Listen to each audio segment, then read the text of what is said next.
This is my first impressions of the Simagic Alpha EVO Pro wheelbase. This is the 18 Newton meter contender coming out alongside two other wheelbases in the Alpha EVO wheelbase lineup released by Simagic today.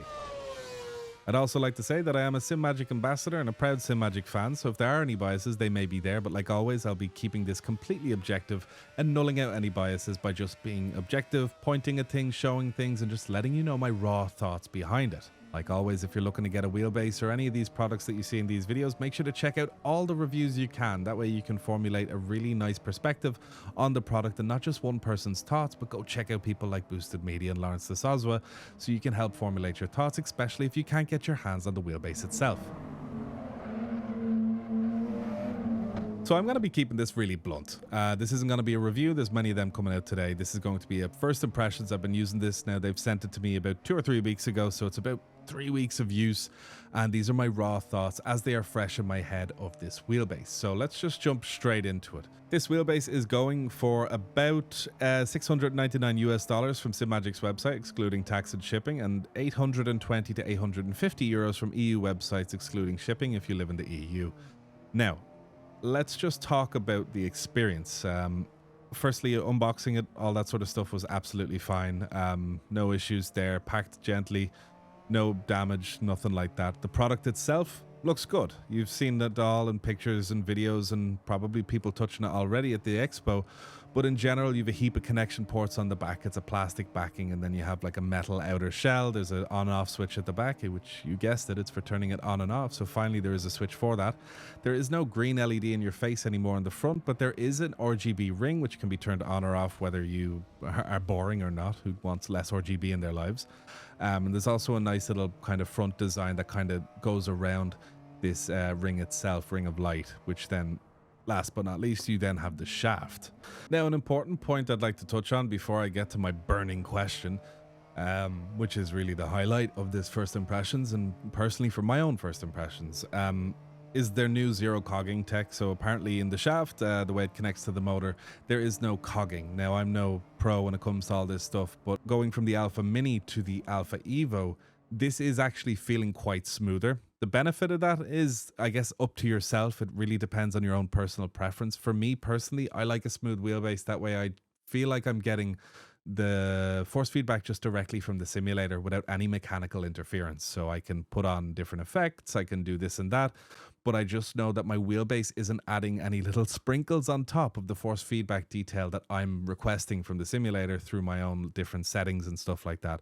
I can't feel myself cutting through the coils of the motor or anything like that. There is no feeling or sensation in notching. It's just what you're asking for. If you want to use damping, you want to use friction, you can put it on, but you don't have to have this kind of notching effect every couple of degrees, similar to some other wheelbases on the market. Whether or not this is a deal breaker for you is completely up to yourself. This really is something you only learn from trying multiple wheelbases, which, to be honest, most people won't do. Most people just buy a wheelbase and you're absolutely happy with it. Now down to the nitty-gritty business. So the force feedback, this is really the main point of the video that I want to get across to you, because this is one part that I feel like I'm qualified to give, which is my opinion. Here is the new software, which might be subject to change. It might look a little bit different when you see it. This is SimPro, and this is for the Simagic Alpha EVO Pro. 18 Newton meters, so I use all of the 18 Newton meters. And then we have a few new kind of settings here. We have dynamic prediction level, which I believe doesn't work on iRacing, works on other sims. Steering torque assist, which can kind of make it easier for you to corner and reduce the torque loads while you're kind of mid-corner. Mechanical damper, friction, mechanical inertia, we know what all these do. There's slew rate control, which is kind of going to smooth out the signal for you. So this can help with stuff like bumps and curbs, and in general maybe giving you a better feeling of driving a car rather than a simulator. This can be a handy setting for that. You have your filter level, which is essentially smoothing, and then you have WRS and feedback detail like normal. We also have the ring light settings, which is quite cool. The ring light can be adjusted in its brightness, and then you can go through multiple different effects, such as ABS, different flags, all that kind of stuff. It's pretty cool because you can see it mostly if you're using a round steering wheel, but if you're not using a round steering wheel, you can actually see it through the thumb grips on, let's say, a Formula wheel or something like that, which gives it like a subtle kind of glow. If you are into that, or you can just turn it off. It really is up to yourself, but it's nice if you are taking any photo shoots of your rig, you do have the ring light there. Now for the force feedback. So how have I been feeling with the bass, and is this going to replace my Alpha Ultimate? Ah, what a question. What a question I have for myself. You know, obviously, as I said, Simagic, they would never ask me to, you know, particularly use one thing or another. I'm going to use whatever I feel like I'm better with. And that's just the goddamn truth. You know, like I'm trying to be better. I'm trying to be faster. I'm trying to get that 4K in road and formula. You know, it's a tough task.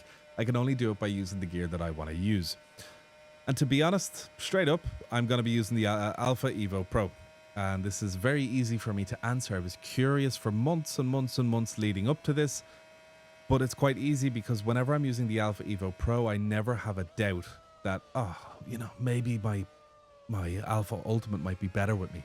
And to be honest, I've never had that thought. There's just a few little things about the EVO Pro in the way of how it delivers the force feedback, in the smoothness of it, which makes it very attractive to want to stay and makes thoughts of moving back to the Alpha Ultimate kind of non-existent. Now, that is very subjective. That is just myself. For some people, they might prefer the extra whack that the Alpha Ultimate has to give, and that is something that the Alpha EVO Pro does lack. Obviously, with that extra 5 Newton meters, there also is the argument of like, you know, you don't need all that headroom, but it's not just headroom. The stronger the base, the faster it can move. That kind of thing. I think that's a fact. 99.1% sure that's a fact. So you do miss out on a tiny little bit of extra whack.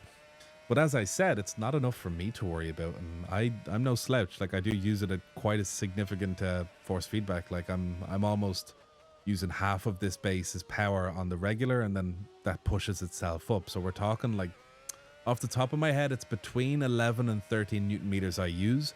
And I never see this thing touch orange. And even if I was to push this thing up to unrealistically high standards, it still doesn't clip. So it's really able to deliver on what I need personally, to the point where I can use this instead of the Alpha Ultimate. I know that's not a very exact science answer for you guys, but as far as a comparison and first impressions goes, I thought that would be the most impactful for you guys to hear, that I'm actually looking to use this now instead of my Alpha Ultimate. One thing I will say now is, because of how much I'm liking this bass with just the smoothness, I find it easier to turn in. Again, that's a completely subjective thing. It might be harder for you to turn in, for example, but I find that the bass kind of falls in a little easier on certain corners where I was kind of struggling before. I'm very curious to see what the Zeus bass will be like, because if this is what this bass is like with 18 Newton meters of torque, I would be so keen to see what the Zeus bass is going to be like with a higher output of torque, but with the same smoothness and these new effects. That would be something I'm very curious about. So not to run too far overboard with this video, but my first impressions of this wheelbase is, to conclude, generally happy. If I was someone who paid €800 for this wheelbase, I would be happy personally with my decision. You know, it gives the power that's required by pretty much most people, especially above averagely strong people. I don't see too many people being disappointed in this wheelbase, especially seeing as the fact that this will have more support, I believe, than the Alpha Ultimate in the coming years. So it kind of makes a bit more sense to move to the Alpha EVO range. But yeah, the Alpha EVO Pro, I am quite impressed with it. I'm going to be very keen to see what kind of software updates do come out for it. I do believe there are more updates coming out as regard to SimHub compatibility between certain wheelbases and stuff like that. But yeah, the wheelbase as a totality, I'm fairly happy with. And if any of you guys are opening up your Alpha EVO Pros over the next few days, I think you're going to agree as well. So let me know what you think of this wheelbase down below if you have it yourself. If you have any questions about it, let me know. I do plan on releasing a video kind of more like a review of this, but for now it's just my rough thoughts I feel are more warranted, to be honest. I think that'll be more, it's more what I want to get out at the moment. So hopefully you enjoyed this video, and I will see you guys on the track.